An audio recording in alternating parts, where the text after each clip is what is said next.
Some fairy tales are strangely unsettling for children. The Pied Piper of Hamelin in the book Children's and Nursery Tales published by the Brother Grimm in the early 18,000s is one of them. Mice invade a village whose cats have been expelled and invade the streets and houses. When people are fed up with them, a man in colorful clothes comes to the village.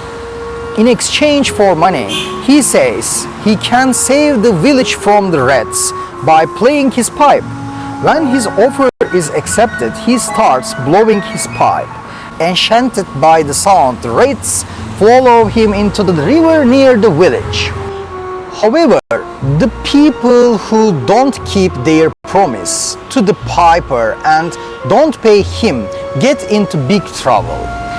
Enraged at the villagers, the piper takes his pipe to his lips once more and leads the children of the village after him.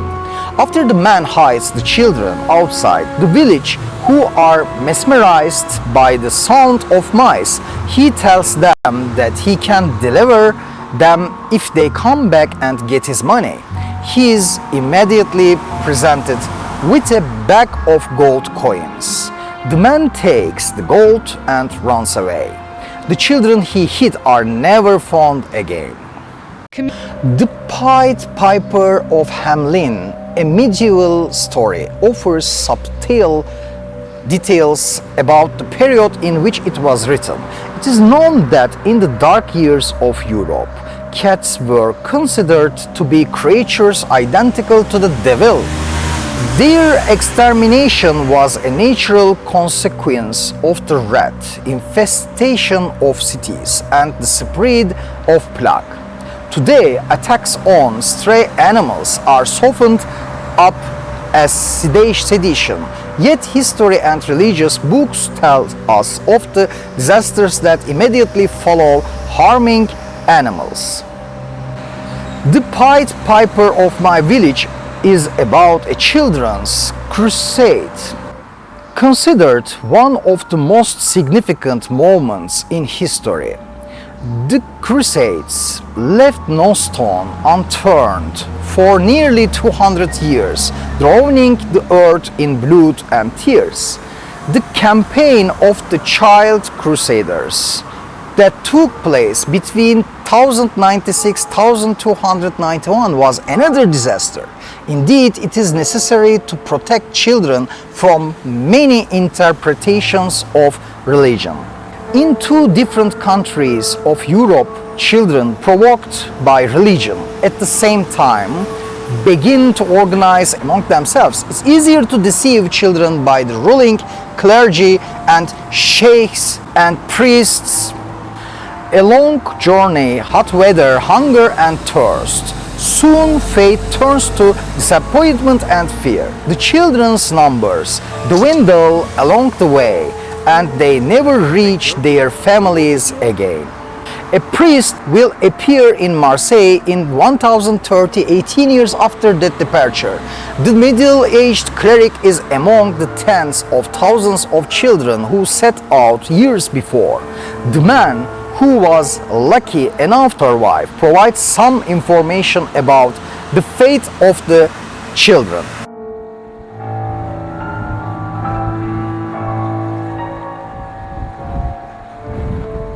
He explains that the children who boarded the ships at the beginning of the voyage sank with the ships. The children on the ships that didn't surrender to the waves were targeted by Mediterranean pirates.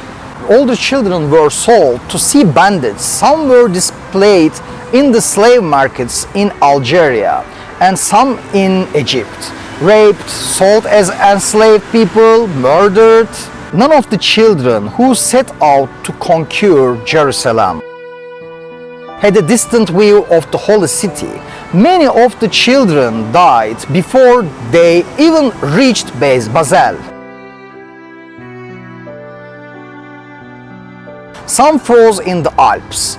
However, some needed to be more stubborn to reach the Italian cities of Genoa and Pisa. Some of the areas the Crusaders passed through and the number of children taken from them have been clearly identified.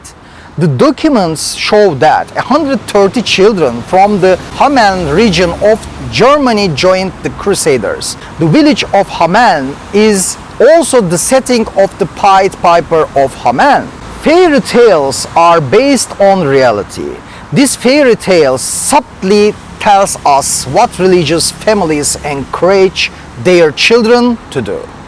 The army of children participating in the Crusaders and what this can lead to when animals are harmed. The Pied Piper of the Pied Village, a fairy tale created by the families who encouraged their children to go to the holy war to suppress their guilty conscience, is still in our ears today. Thank you very much for watching. Goodbye. I'm gonna set your place on fire.